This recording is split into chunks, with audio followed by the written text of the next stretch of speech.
It's Sunday the 22nd of May. Thanks for clicking on to the June Outlook edition of Vogan's European Outlook. Hope you're having a good Sunday so far. And really very difficult when it comes to major transitions between El Nino and La Nina, right in the heart of a seasonal shift, between spring and summer. Sometimes nailing down the details of what the weather forecast and what the pattern is going to do can be very, very difficult. May has been a tale of two halves. We've seen a very warm, dry start to the month of May. Temperatures rose to 28 Celsius in the northwest Highlands of Scotland. And in the last 9 days, the temperature has failed to reach 21 Celsius. So it has remained below the 70 Fahrenheit mark. And probably today will be number 10. So it has been a tale of two halves, no question about that. It's been dry, it's also been fairly wet as well. So what can we expect as we end the month of May, begin the month of June? It does look as if there is some pretty good cross-model agreement that we are going to start to see high pressure rebuild once again. Now, we've got a pretty decent week of weather coming up, but in the grand scheme of things, as we enter the mid to long-term period, it looks as if the modelling is trying to build high pressure over the northwest of Europe. And overall, it looks as if we could see a warmer and drier June across the northern half of Europe. So especially Scotland, across through Scandinavia, always that bit cooler and wetter, say from the south of England, south of Ireland, and down through the Mediterranean countries here. So that is where I think we could be going. I think it is another up and down month.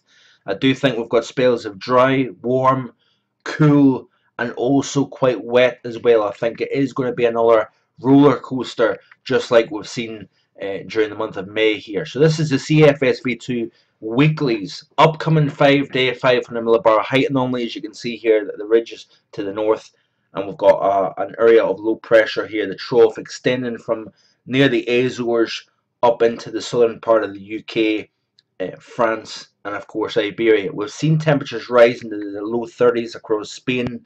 I think we're going to start to see a downward trend in temperatures as we start to see low pressure regaining control across the south, and we continue to see height rises across the north here. So I think we are going to start to settle things down quite nicely here. You can see here in the 6 to 10 day period of the CFSV2 that we've got a pretty strong area of high pressure now starting to centre itself between Iceland and Norway. That should settle things down across at least the northern half of the British Isles. So sunshine and warmth is likely. Now, bear in mind the strength of the sun now at this time of the year. Into the day 11 to 15, you can see here that the high pressure is centred over the northern side of the UK, the core centred to the north over the Faroe Islands, and it looks like a fairly settled weather pattern according to the model through at least the first week of June. Into the 16 through 20 day period, we start to lose the high, but it still remains above normal at 500 millibars or 20,000 feet above our heads, which would again indicate a drier than normal pattern overall. And finally, the 21 through 25, again, you've got a very subtle ridge, but if you look at the 2 meter temperature anomalies, it shows well above normal. Now, this CFSV2 monthly model or weekly model does have a lot of flaws to it. It isn't the most accurate of models.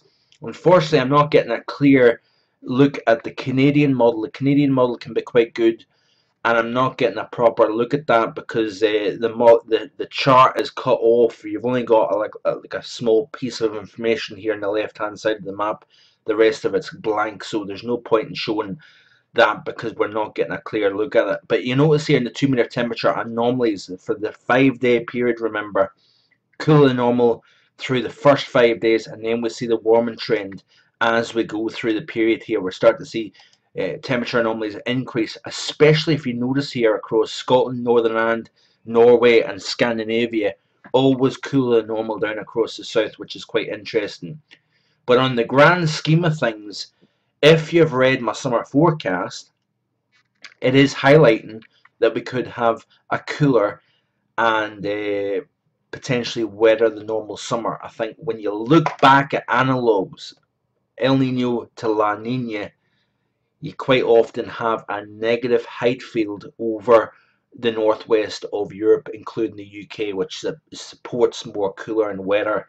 So I'm thinking that the summer that we've got at the moment, high pressure and warmth, may be the best days that we've got until perhaps maybe September time, October time, when things shape up again. So I don't think I would be sucked into thinking that this is going to be a great summer because of what we've got coming up, what we've seen during the first half of May.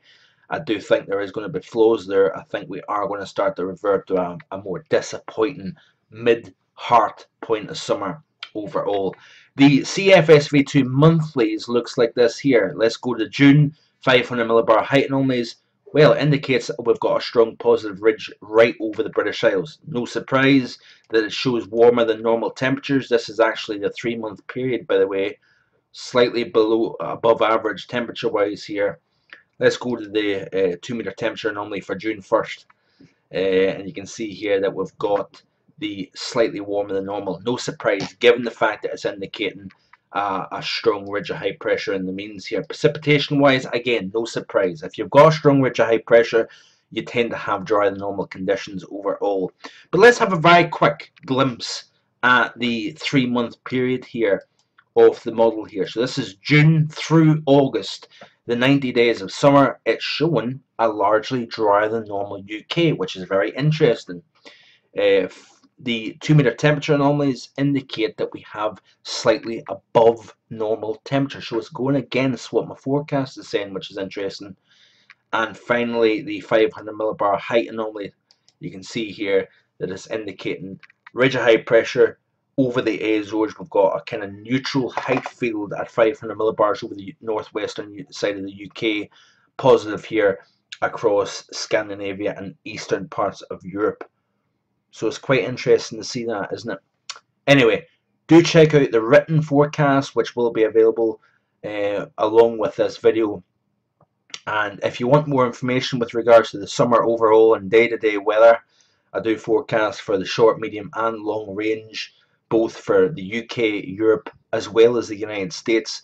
Do check out the website for more information on there as well. And I will be starting to look at winter during the middle part of the summer. Yes, believe it or not, I am going to start to build my winter forecast for 2016-2017 probably from about July onwards here. So plenty of things to look at here. I know quite often summer isn't the most exciting of seasons. A lot more people like snow and cold and like to know things like that. But the summer can have its interesting points as well. So keep it right here, marvelweather.com. I'll keep you posted as best I can. And if you're on YouTube, thanks for watching. Bye for now.